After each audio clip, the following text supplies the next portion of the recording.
Hi, I'm Miss Anderson and I'm Free Tech Teacher here at Harris Academy, Beckenham. So today we're going to be making shortbread biscuits. I already made mine already, so I'm going to be talking through with you how to make your own tasty ones. But before we begin, knowledge retrieval. What sensory properties do you expect a shortbread biscuit to have? So the term short sensory properties might be unfamiliar with you. So if you look at the bottom left of the screen, in my keywords, sensory properties is defined to be the characteristics of food item as they're perceived by an individual by their taste, smell, feel, and appearance. Okay, so we're looking at the senses we have as humans and how that dictates, before we even eat the food, what we expect it to taste. So if I look at a food, I'm already expecting it to look a certain way, feel a certain way, smell a certain way, and taste a certain way, based on just looking at it. But you have to take that apart, and that's your expectations of that biscuit. So in this knowledge retrieval, I'm asking you, what do you expect a shortbread biscuit to look like? What are you expecting it to taste like? What are you expecting it to smell like? And what are you expecting it to feel like in your mouth? Okay, have a quick think about it. Use the words below each item to help you if you can't think of words. And feel free to discuss it with someone if you are near somebody. I'll give you a minute. Please feel free to pause and have that minute. Okay, I expected that you paused, I expected that you thought about it, and I expected that you probably discussed about it. So I'll tell you quickly what I expect the shortbread biscuit to look. So I expect it to look golden. So it should have sugar in it. So the sugar caramelizes at hot temperatures, which gives it a nice golden appearance. And I expect that goldenness. I expect it to taste nice and sweet. If it has sugar, it should be sweet. The smell, I want the smell of like a fresh bakery aisle, nice and sweet flavors, just fragrant into my own sensories. I want it to taste nice and firm, but when I bite into it, to melt into my mouth because it's buttery. So that already, it's my success criteria. I know I made a successful shortbread if it meets the needs of what I expect it to meet. Okay? So first off, wash your hands, tie back your hair, put on an apron, and set your ovens to 150 degrees. If you need help, please do ask an adult to help you. Now, I'm going to go through these slides. At any point, if I'm going too fast for you, please pause it, take your time. It's all in your own time, okay? So start off by weighing your ingredients. I have a weighing scale, and for the caster sugar and the plain sugar, I only needed 50 grams of caster, 150 grams of plain. If you do not have a weighing scale, approximately 1 heaped tablespoon is 25 grams. So you can work out the mass and see how many tablespoons you might need for your own ingredients. Okay, the butter, I rate it, you only need 100 grams. It was 1 gram over, that's fine. It's only the smallest gram anyway. So it doesn't have to be perfect, but the nearer to the value, the better.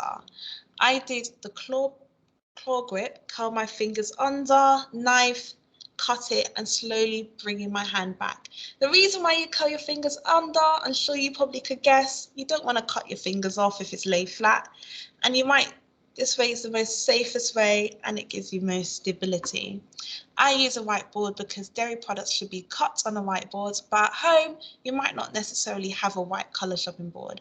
So please do use a clean board of whatever you might have at home. And now I begin to put my ingredients into a bowl. I start off with my plain flour, then my sugar, and I stirred it together to make it nice and mixed.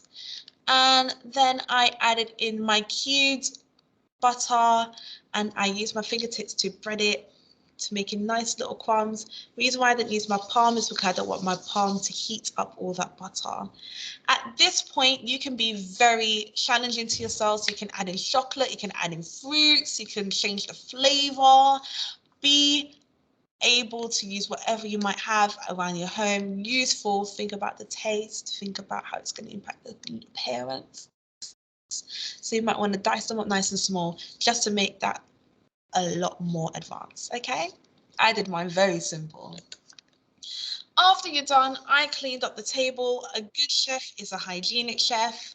So get a nice dishcloth, antibac spray, or just wet your cloth in soap and wash it through, and then just clean your surfaces and make sure it's dry too, because we are going to get that dough, well, the crumbs, and form a dough by squeezing it together and able to form two balls. And I squeeze it together and just put it onto the table, and I patted it flat.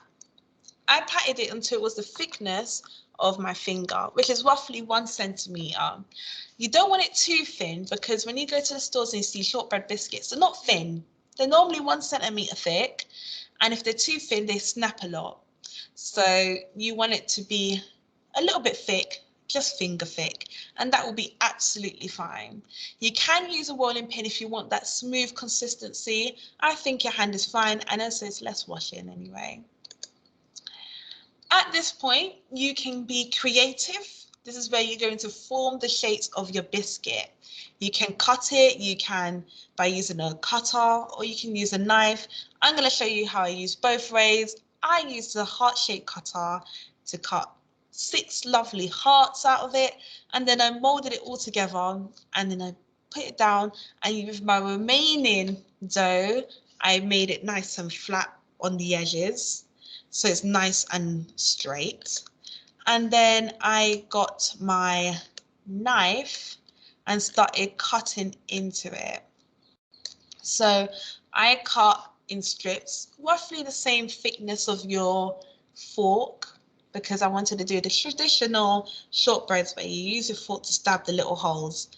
And I did that for all 4 of it. There was one that was a bit thinner, but ideally he should have been a bit thicker.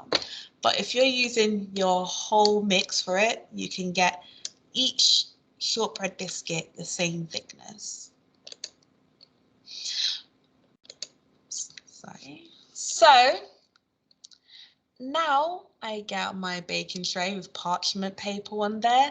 I place them onto the parchment, and I sprinkle a bit of caster sugar on. You do not want to miss the step, because if you do not sprinkle all that caster sugar on, you won't get that nice deeper caramelization golden color on the top, and that will give all the deeper flavors and the crunchiness that you need. So I pop that into the oven. Please ask an adult to help you. Wear oven gloves, and then close it. Leave it for 10 to 15 minutes to bake until golden. And whilst that's in the oven, wash your dishes. And when it's done, wash your baking tray. Use soap and water. Leave the kitchen the way it was before it started. And then you'll have your final biscuits. Please do take a picture. Please do feel free to email to me, and also let me know how you found them. Were they tasty? Did you change it up? Did you make it different? This should be a nice, fun activity for you all to have, and also make sure you do share it with someone that you love or someone that is near you. So I hope you enjoyed this lesson and have a good day, and see you all hopefully in the summer. Bye.